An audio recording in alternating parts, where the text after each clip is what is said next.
solubility of gases in liquid. Solubility of gases in liquid. देखो friends, पहले वाली definition की तरह ये भी बिल्कुल इजी डेफिनेशन है। अगर हम इसको देखते हैं तो डेफिनेशन क्या बना सकते हैं उसी के बेस पे, amount of gas in centimetre cube can be dissolve in 1 centimetre cube of liquid. देखिए फ्रेंड्स, मैंने क्या बोला है, amount of gas in centimetre cube that can be amount of gas in centimeter cube that can be dissolved in 1 centimeter cube of a non-reacting liquid of a non-reacting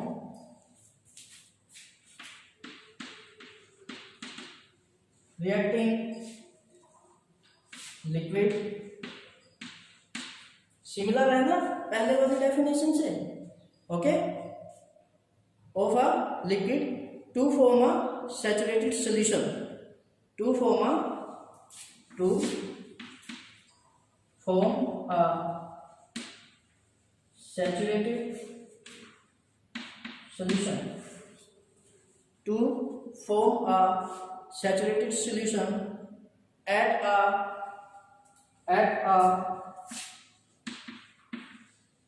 particular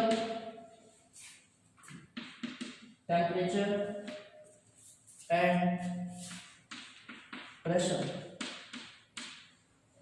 इसको हम STP या फिर NTP भी बोल सकते हैं। Okay friends, STP आपने सुना होगा, स्टैंडर्ड टेम्परेचर प्रेशर या normal temperature pressure. Okay friends, is called as solubility of gas, is called as solubility of gas in a given liquid, is called as solubility of given gas in given liquid, in a given liquid। देखिए definition बिल्कुल clear है। Amount of gas, gas और liquid की बात करते हैं इन centimetre cube, क्योंकि जब हम सोल्यूट की मेजरमेंट किलोग्राम, ग्राम या फिर वॉल्यूम के अकॉर्डिंग करते हैं, तो हम यहाँ पे भी गैस की जो अमाउंट है वो सेंटीमीटर क्यूब वॉल्यूम में डिस्कस करेंगे। That can be dissolved in 1 centimeter cube of non-reacting liquid।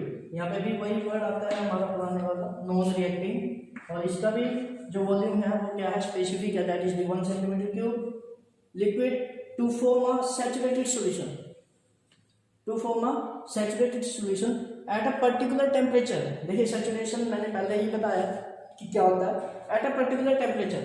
जब भी हम यहाँ पे बात करेंगे पर्टिकुलर टेम्परेचर की बात करेंगे, और मैंने पहले भी बताया है कि जहाँ पे भी गैस मॉलिक्यूल की बात करते हैं हम वहाँ पे प्रेशर की बात जरूर करेंगे।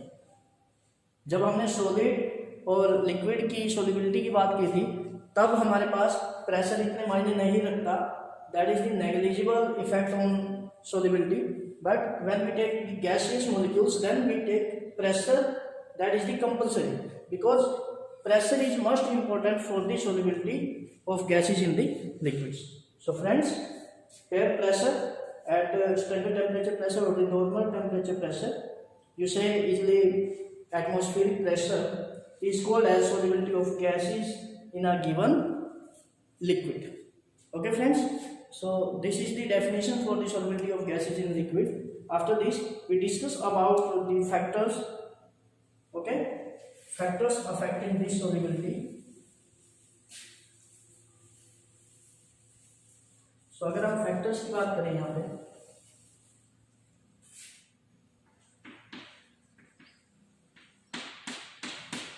फैक्टर्स जैसे हमने पहले डिस्कस किया है, सिमिलरली यहाँ पे भी वही होगा। First is nature of solute and solvent. Solute यहाँ पे गैस है और सॉल्वेंट यहाँ पे लिक्विड है। ओके फ्रेंड्स, सो यहाँ पे भी हम वही बात करेंगे, dissolve like dissolve, like dissolve like.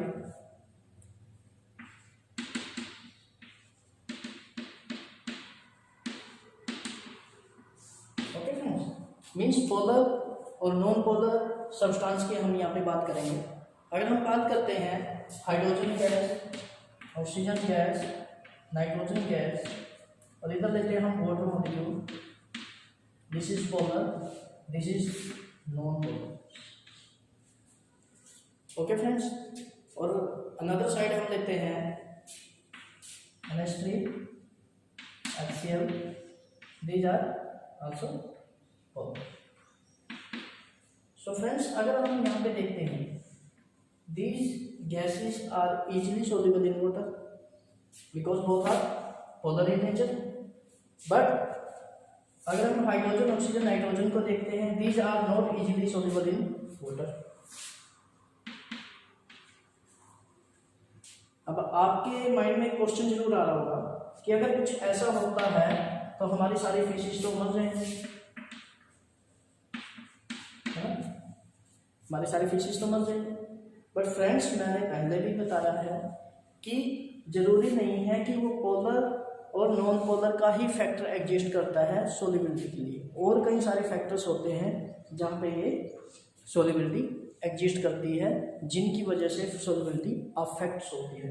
Okay friends, तो यहाँ पे भी यही चीज़ है कि यहाँ पे ऑक्सीजन, हाइड्रोजन, नाइट्रोजन की अगर हम बात करें, सोल्यूबल है, okay, but with respect to this factor polar and non polarity, this is not soluble. Okay friends, ये बात हम बाद में करेंगे अदर फैक्टर्स के बेस पे। बट अगर हम यहाँ पे देखते हैं तो यहाँ पे जो नॉन पोलर गैसेस हैं, दीज आर नॉट सोल्यूबल और less soluble in water, but polar gases are easily soluble in water. Okay friends, so we say that gases soluble in solvent with respect to polarity and the non-polarity. Okay friends, तो polar और non polar nature के base पे आप बता सकते हो कि कौन सी गैस आसानी से सॉल्वेंट के अंदर घुलेगी और कौन सी गैस नहीं घुलेगी। ओके फ्रेंड्स, अब नेक्स्ट जो हमारा फैक्टर आता है वही है टेम्परेचर। ये दो फैक्टर जो है लगभग वही डिस्कस हो रही है जो पहले थे, दैट इज द टेम्परेचर। अब देखिए टेम्परेचर का यहाँ मायना थोड़ा सा चेंज हो जाता है, क्योंकि यहाँ पे सोल्यूट गैस ले रहे हैं हम, बट वहाँ पे हमारे पास जो पहले हमने डिस्कस किया था जो सोल्यूट था वो हमारे पास एक सॉलिड था। ओके फ्रेंड्स, तो सबसे पहले तो अगर हम जनरली बात करें तो जो गैसेज होती हैं, ओके, गैसेज की जो काइनेटिक एनर्जी होती है वो इंक्रीज होती है with increase in temperature, we know that.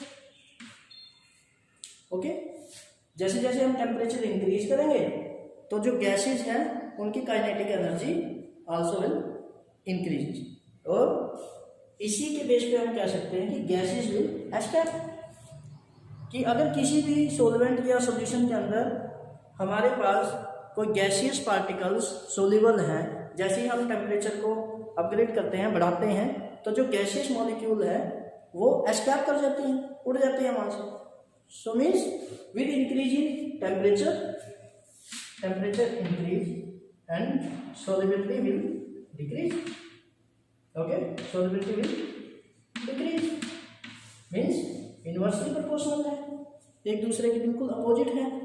Okay friends, सो अगर हम वही पहले की तरह लीच एंड क्लियर प्रिंसिपल के बेस पे हम बात करें तो क्या होगा, solute solvent, solute solvent, that will give the solution and heat. Heat. Means friends, जब सॉल्वेंट यहाँ पे गैस है और सॉल्वेंट यहाँ पे, जब हम गैस को लिक्विड के साथ मिक्सअप करते हैं तब हमारे पास हीट क्या है, रिलीज होती है। Okay friends, so reaction is exothermic. Okay friends, reaction is exothermic. This is also on the basis of Le-Chatelet principle. Okay friends, so with the increase of temperature, जब हम टेम्परेचर को increase करेंगे, so reaction will backward and solute gas will escape. और friends एक चीज और बताऊं आपको, जब हमारे पास किसी भी लिक्विड और गैस का सॉल्यूशन बनता है, हीट निकल जाता है, so reaction will backward only, अपने आप ही बैकवर्ड होती है रिएक्शन, यानी कि जिनकी एसोसिएशन थी वो टूट जाती है, यानी कि इनकी डिसोसिएशन हो जाती है। क्यों? ये स्पॉन्टेनियस प्रोसेस है, बैकवर्ड विल बी स्पॉन्टेनियस। क्यों? क्योंकि कोई भी सब्सटेंस है इस यूनिवर्स के अंदर, वो रैंडमनेस को अचीव करने के लिए अपने आप ही प्रोग्रेसिव होता है। मीन्स जैसे ही सॉल्यूशन बनेगा कुछ टाइम के बाद ये अपने आप ही स्पॉन्टेनियसली डिसोसिएट हो जाएगा due to achievement of randomness, spontaneity. Okay friends, so here temperature gives the large effect on solubility of gases in liquid. Okay friends, इसका एक डेली लाइफ से हम एग्जांपल ले सकते हैं, जैसे कोल्ड ड्रिंक की बात करें अगर हम, आजकल कोल्ड ड्रिंक्स देखते होंगे आप लोग, तो कोल्ड ड्रिंक्स में क्या होता है, कोल्ड ड्रिंक्स के अंदर अगर हम उसको चिल्ड करके ड्रिंक ना करें तो उसका टेस्ट नहीं आता। क्यों? क्योंकि जो उसके अंदर गैस भरी हुई होती है उसकी वजह से उसका टेस्ट नहीं बन पाता। टेम्परेचर हाई होने की बजाय जैसे हम उसको ओपन करते हैं, gas will be escape, eliminated and then test will destroyed. But जब हम उसको चिल्ड कर देते हैं, टेम्परेचर डाउन कर देते हैं, ठंडा कर देते हैं, तब क्या होता है, जो गैस उसके अंदर प्रेजेंट होती है वो उस जो लिक्विड होता है उसके अंदर अच्छे से मिक्सअप हो जाती है, जिसकी वजह से जब हम उसको ड्रिंक करते हैं तो उसके अंदर अच्छा टेस्ट आता है। सो फ्रेंड्स, कोल्ड ड्रिंक के अंदर भी यही फंडा होता है, जो गैस भरी होती है वो टेम्परेचर के ऊपर डिपेंड करता है। मीन्स जो कोल्ड ड्रिंक का टेस्ट है that will also depend on temperature. Okay, जिसकी वजह से हम गैस की मिक्सिंग और नॉन मिक्सिंग को देखते हैं। ओके फ्रेंड्स, अब नाउ थर्ड जो फैक्टर है हमारे पास इसके अंदर, that is the pressure. Most important, that is the pressure.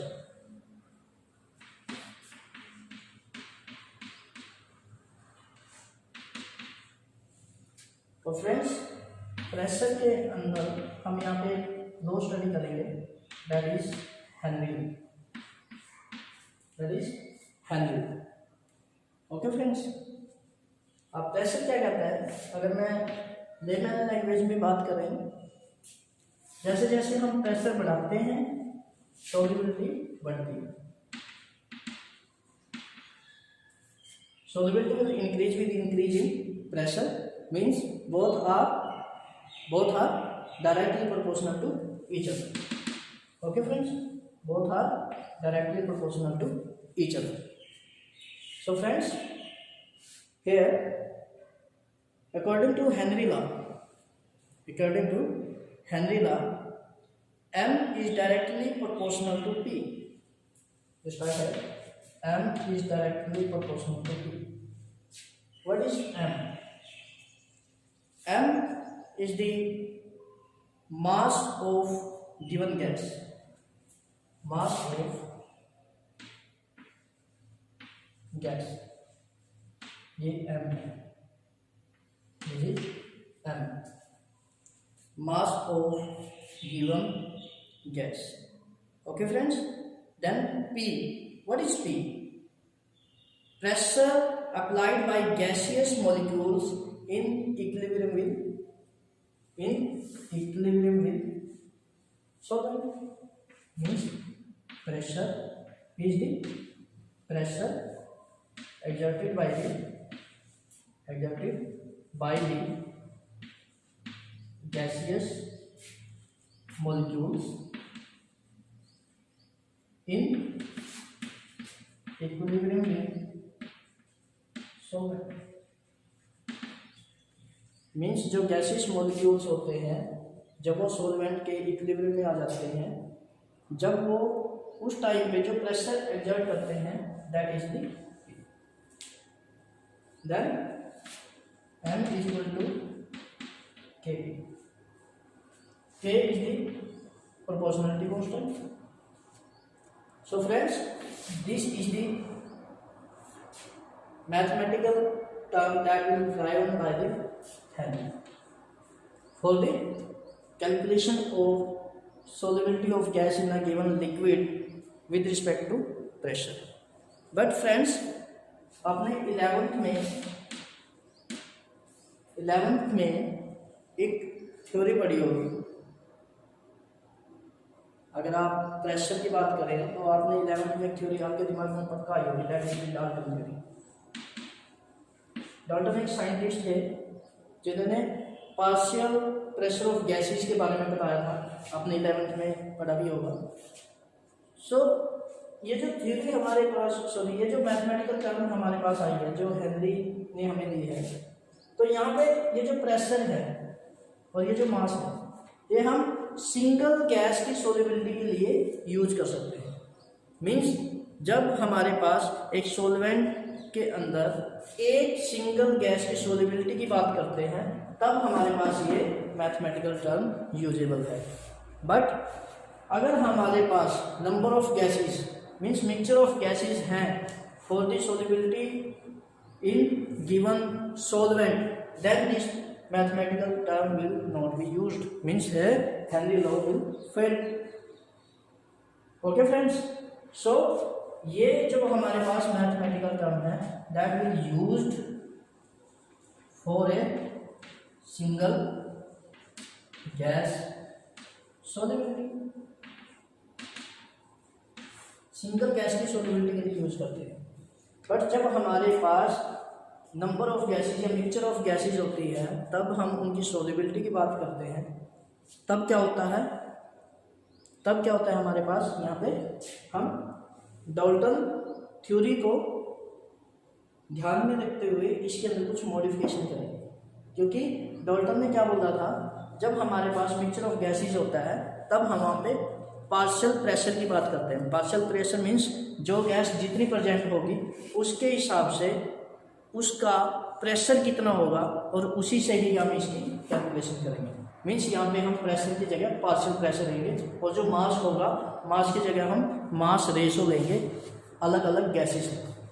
सो उसमें हम क्या चेंज कर सकते हैं, देखिए पहला ये लिया जाता है मॉडिफिकेशन ऑफ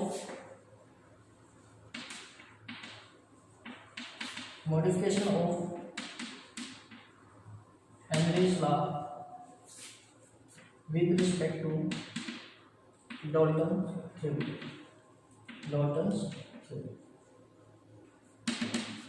और वो क्या होगा फ्रेंड्स, हमारे यहाँ पे हम मास की जगह पे क्या लेंगे, मोल फ्रैक्शन लेंगे। फॉर एग्जाम्पल हमारे पास 2-3 गैसें हैं, गैस A, B, C कुछ भी हो सकता है। ओके, तो हम यहाँ पे मोल फ्रैक्शन ऑफ A लेंगे। मोल फ्रैक्शन ऑफ A, जरूरी नहीं मैंने A लिया है, A B C D कुछ भी 1 2 3 जो आप डेजिग्नेशन देना चाहो दे सकते हो। ओके, मीन्स यहाँ पे क्या है, गैस A के लिए कैलकुलेट करूँगा। Gas A means mole fraction of gas A, mole fraction of gas A। Okay friends, then is directly proportional to partial pressure of A। देखिए यहाँ पे मैंने प्रेशर की जगह क्या लिया है, partial pressure of A। Okay friends, और यहाँ पे थोड़ा सा डिफरेंस आएगा, partial pressure that is present on liquid not dissolve. देखिए क्या है यहाँ पे, ये जो पार्शियल प्रेशर है, partial pressure that is present on liquid not dissolve. Means friends, हम यहाँ पे ये जो पार्शियल प्रेशर ले रहे हैं, ये कौन सी गैस का ले रहे हैं? जो गैस सॉल्वेंट के ऊपर प्रेजेंट है, सरफेस के ऊपर है अभी, उसका प्रेशर देख रहे हैं। जो डिजोल्व है उसकी बात नहीं कर रहे हैं हम। Okay friends, means partial pressure that is present on liquid not dissolve. Okay friends, then XA is K dash PA. K dash is the proportionality constant, and then PA is equal to 1 by K dash XA. Okay, then also write PA is equal to KH XA. And here KH is the Henry's constant. Henry constant. Okay friends. So अगर हम यहाँ पे बात करते हैं Henry constant के बारे में, देखिए ये जो पार्शियल प्रेशर है ए का, that will equal to Henry constant and mole fraction. So friends, जैसे ही हम टेम्परेचर को इंक्रीज करते हैं, जैसे हम टेम्परेचर को इंक्रीज करते हैं at constant pressure, at constant pressure, pressure constant है। ओके फ्रेंड्स, और मोल फ्रैक्शन भी यहाँ पे हमारा फिक्स है at a given gas, at a given gas amount. Gas का जो मोल फ्रैक्शन है वो भी कांस्टेंट है, प्रेशर है वो भी कांस्टेंट है, बट यहाँ पे हमने टेम्परेचर इंक्रीज कर दिया। सो फ्रेंड्स, जैसे ही हम टेम्परेचर इंक्रीज करते हैं, KH की वैल्यू क्या होगी? KH की वैल्यू बढ़ जाएगी। Okay friends, KH value will increase. लगा सकते हो आइडिया क्यों? फ्रेंड्स, जैसे ही हम टेम्परेचर को इंक्रीज करते हैं तो प्रेशर तो बढ़ेगा ही, लेकिन हमने अगर यहाँ पे मोल फ्रैक्शन को कांस्टेंट कर दिया, वी कांस्टेंट है mole fraction, okay, solubility will increase due to high pressure with increase in temperature. Means friends, अगर हमारे पास मोल फ्रैक्शन सेम है, मोल फ्रैक्शन कांस्टेंट है, हम टेम्परेचर को इंक्रीज करते हैं तो हेनरी कांस्टेंट की वैल्यू इंक्रीज हो जाएगी, क्योंकि ये इक्वेट में है। हाई टेम्परेचर इंक्रीज करेंगे तो प्रेशर तो ऑटोमेटिकली बढ़ेगा ही गैस का, क्योंकि सिस्टम इज क्लोज, सिस्टम हमारे पास बंद है, गैस बाहर नहीं जा सकती। तो जैसे ही काइनेटिक एनर्जी आएगी या टेम्परेचर या हीट देंगे तो प्रेशर बढ़ेगा, सॉल्युबिलिटी बढ़ेगी, बट वहाँ पे क्या होगा? हेनरी कांस्टेंट की वैल्यू भी बढ़ जाएगी। ओके फ्रेंड्स, नेक्स्ट अगर हम बात करते हैं वही सेम कोल्ड ड्रिंक से लेके चलते हैं हम यहाँ पे। हमारे पास कोल्ड ड्रिंक की बात करेंगे हम।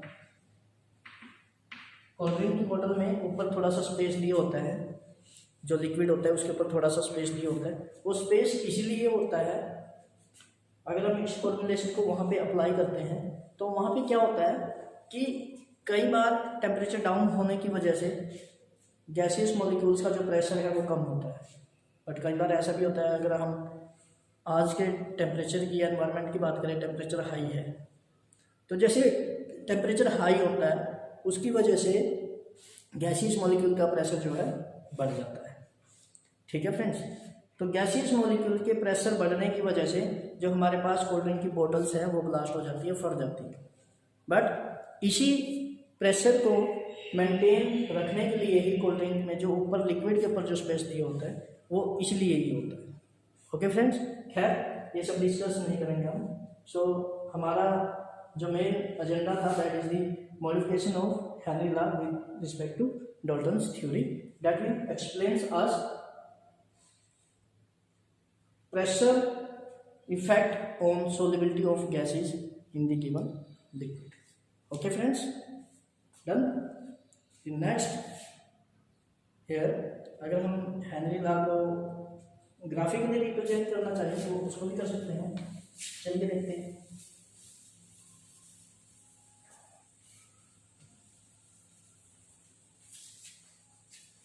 अगर हम हेनरी लॉ को ग्राफिकली रिप्रेजेंट करें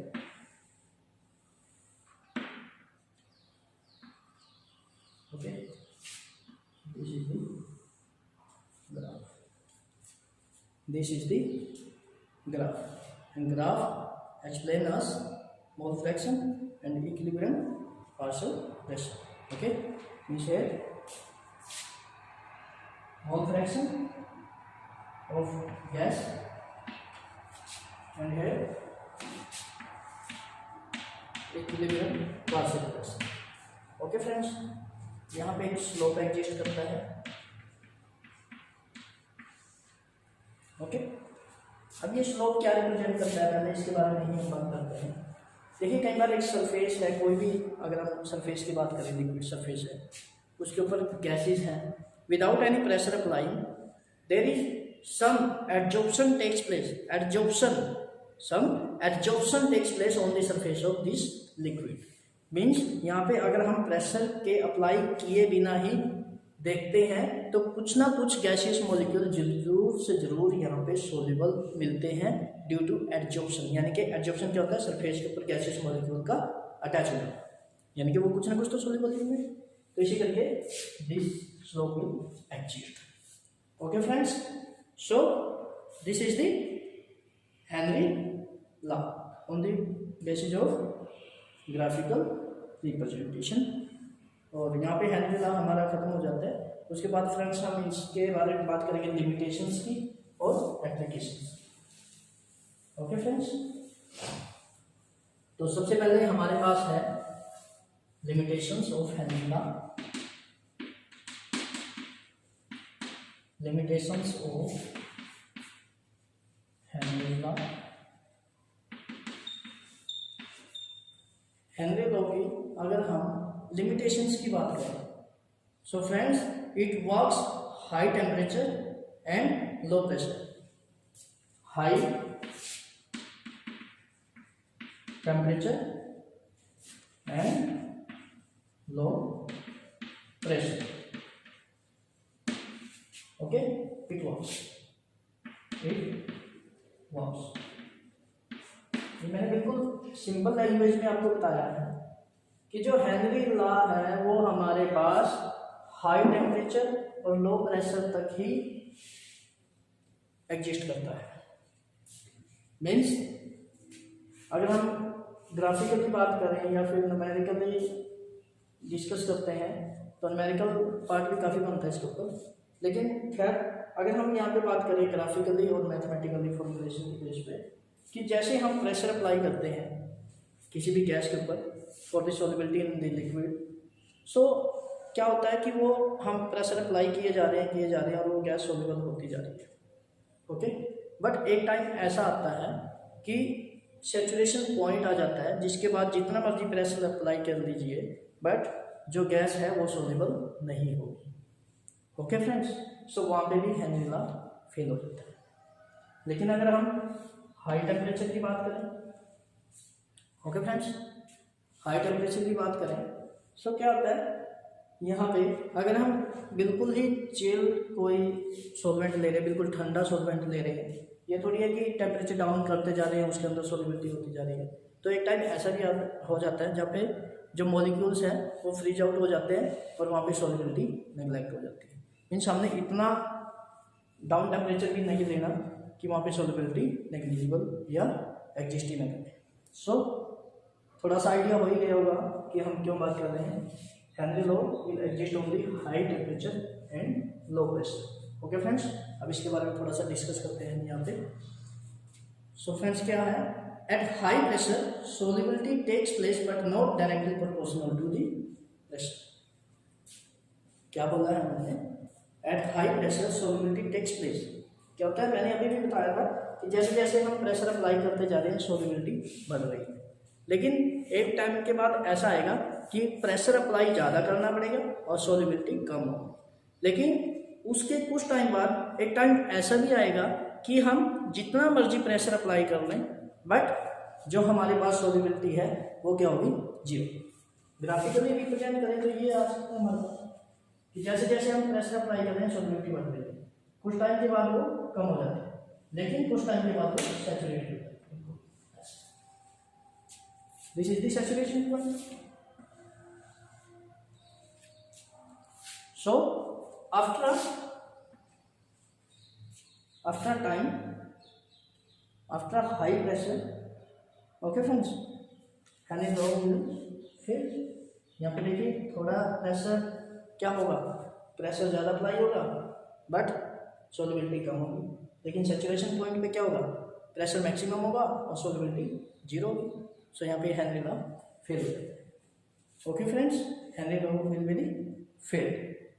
ओके, उसी तरह से अगर हम बात करें हेनरी लॉ की लिमिटेशंस की,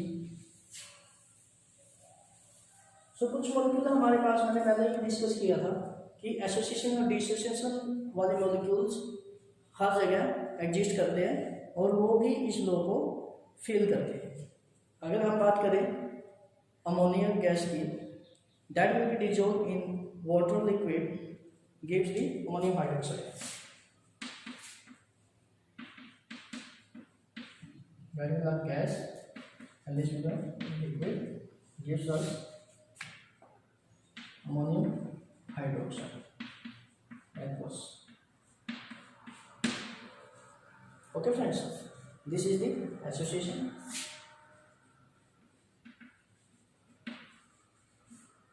But after some time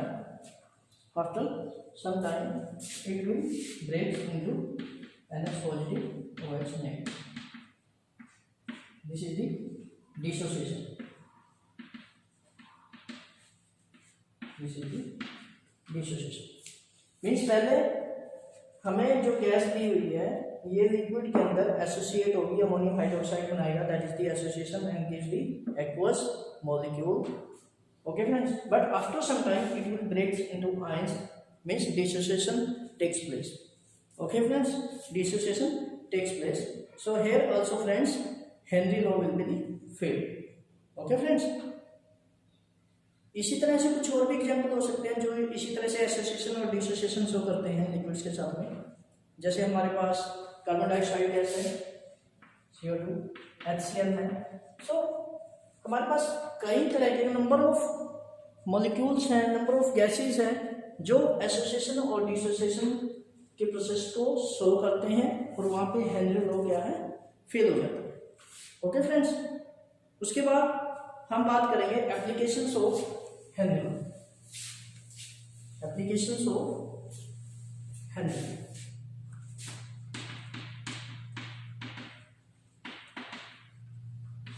applications of Henry law. So applications में आप क्या पढ़ते हैं? First of all manufacturing of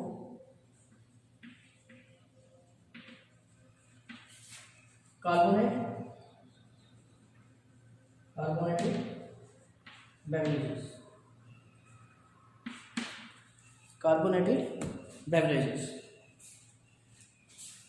so friends, अगर हम कार्बोनेटेड बेवरेजेस की बात करें, जिसमें कोल्ड ड्रिंक भी आपका एक अच्छा खासा एग्जांपल है जो कि यूज होता है प्रेशर और लिक्विड के केस में, हम यूज करते ही आ रहे हैं। सो कोल्ड ड्रिंक के अंदर अगर हम बात करें कार्बोनेटेड बेवरेजेस का ही एक एग्जांपल है कोल्ड ड्रिंक। सो यहाँ पे जो मैन्युफैक्चरिंग है इनकी, ओके, सो ये भी डिपेंड करता है हमारा यहाँ पे हेनरी, मीन्स हेनरी लॉ वहाँ पे यूज करते हैं। मैंने अभी पहले ही बताया कि जैसे हम कोल्ड ड्रिंक की बात करें, वहाँ पे क्या होता है कि एक हाई प्रेशर के अंदर गैसेस को लिक्विड के साथ भरा होता है बोटल्स के अंदर। जैसे बोतल के अंदर हम बात करें, मशीन के साथ क्या करते हैं, हाई प्रेशर से गैस डाली जाती है और एकदम से सील आउट कर दिया जाता है।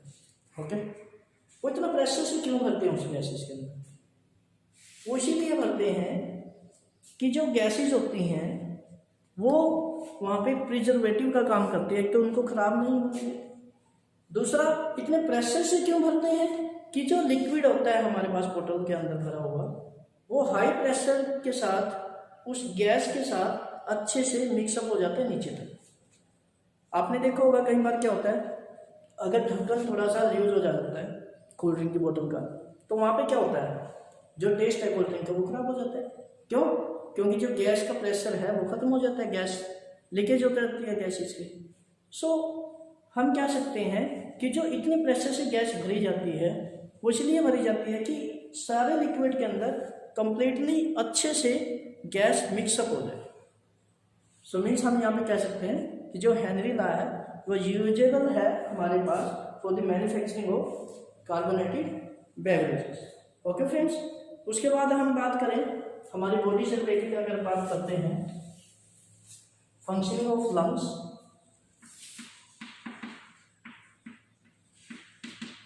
फंक्शनिंग ऑफ लंग्स की बात करें। सो हमारे लंग्स में क्या होता है, हम यहाँ से मिक्सचर ऑफ गैसेज लेते हैं थ्रू द नेजल चैम्बर। अच्छा, कई बार क्या क्वेश्चन होता है कि एक क्वेश्चन आता है कि हम कौन सी गैस को अंदर ले जाते हैं, इनहेल करते हैं, तो student will answer that oxygen. So भैया यहाँ कोई फिल्टर थोड़ा लगा हुआ है जो आप ऑक्सीजन को ही अंदर लेके जा रहे हैं। No, you inhale the mixture of gases that present in your environment. Okay friends, so हम क्या करते हैं, जो हमारे एनवायरनमेंट में गैसेज होती है उनको, मिक्सचर ऑफ गैसेज को रेस्पिरेटरी सिस्टम के थ्रू अंदर लेके जाते हैं और इनका फिल्ट्रेशन कहाँ पे होता है, हमारे लंग्स लेवल पे। ओके, सो जो हमारा लंग्स लेवल है वहाँ पे क्या होता है, जो हमारा मिक्सचर ऑफ गैसेज बाहर से जाता है लंग्स के पास, वहाँ पे ऑक्सीजन ज़्यादा होता है, ऑक्सीजन का जो प्रेशर है वो ज़्यादा होता है। और ये हमारी एल्वेओली है जहाँ पे मिक्सचर ऑफ गैसेज गया, बट यहाँ पे ऑक्सीजन है जिसका प्रेशर हाई है और CO2 है जिसका प्रेशर लो है। ओके फ्रेंड्स, और ये हमारा ब्लड होता है यहाँ पे। ओके, ब्लड के अंदर क्या है, ऑक्सीजन का जो प्रेशर है वो कम है और CO2 का ज़्यादा है। So due to pressure difference they will be exchange. Means alveolar, जो हमारे पास एल्वेओली होती है, एल्वेओली की लेयर्स बिल्कुल पतली होती है, सरफेस की होती है, तो इसके थ्रू हमारे यहाँ पे क्या है, गैसेस एक्सचेंज होता है on the basis of their pressure with blood. Okay friends, means blood के साथ यहाँ पे गैसेस एक्सचेंज हो जाता है। ओके, और ये किसके ऊपर डिपेंड करता है, प्रेशर के ऊपर। ओके, सो यहाँ पे हम कहते हैं कि जो हमारी फंक्शनिंग ऑफ लंग्स है that will also give the applicability of Henry. एक फ्रेंड्स, आजकल जैसे हमारे पास डिजीज चली हुई है कोरोना डिजीज। कोरोना डिजीज में क्या है, हमारे जो एल्वेओली लेयर है वहाँ पे क्या है, निमोनिया आपने सुना होगा, कोल्ड, जिसकी वजह से यहाँ पे एक मोटी लेयर जम जाती है जिसको हम निमोनिया बोलते हैं। इस मोटी लेयर की होने की वजह से ही क्या होता है, ये जो ऑक्सीजन है वो हमारे ब्लड तक नहीं पहुँच पाती, जिससे ह्यूमन बीइंग की या किसी भी पर्सन की या किसी भी लिविंग बॉडी की जिसके अंदर ये हो जाता है, जिसे हम कोरोना बोल रहे हैं, that will be died. Okay friends, खैर we not discuss about COVID-19, but this is the functioning of lungs that will be the showing applicability of the Henry's law. Okay friends, then next application in the deep sea diving. Deep sea diving. What one is it? Deep sea diving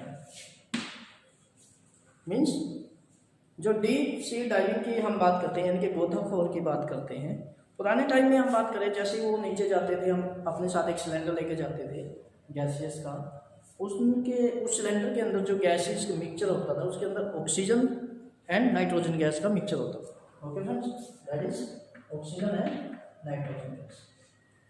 nitrogen यहाँ पे क्यों होती है? क्योंकि ये oxygen की solubility को आसान कर देती है। Okay friends, digestion of oxygen will easier by nitrogen.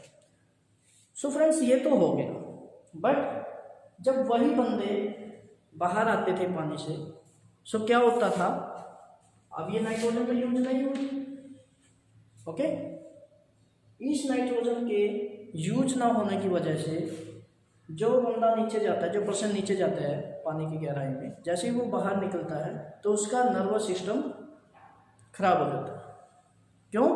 क्योंकि due to this nitrogen air bubbles are comes in nervous system. Air bubbles आ जाते हैं उस बंदे की नर्व सिस्टम में, जिसकी वजह से एक डिजीज होती है। ओके, एक डिजीज होती है जिसे हम बोलते हैं एलोप्सिया, दैट इज एलोप्सिया। ये डिजीज हो जाती है जिसके अंदर क्या होता है, जैसे ही बंदा वो बाहर आता है तो वो अपनी बॉडी का बैलेंस नहीं बना पाता, जिसकी वजह से वो गिर जाता है या उसको उठाना पड़ता है या उठा के लेके आना पड़ता है। सो मीन्स यहाँ पे एलोप्सिया एक डिजीज है जिसकी जो एक नर्वस डिजीज है नर्व सिस्टम की, वो हो जाती है मीन्स। सो यहाँ पे उसको प्रॉब्लम आती है। बट इस प्रॉब्लम को दूर करने के लिए क्या हुआ, जो करंट टाइम में है हमारे पास, हम 3 गैसेस का मिक्सचर लेते हैं, that is the oxygen, nitrogen and the helium. ये हीलियम क्या करता है, हीलियम नाइट्रोजन के साइड इफेक्ट्स को कम कर देता है। ओके फ्रेंड्स, और यहाँ पे अगर हम बात करें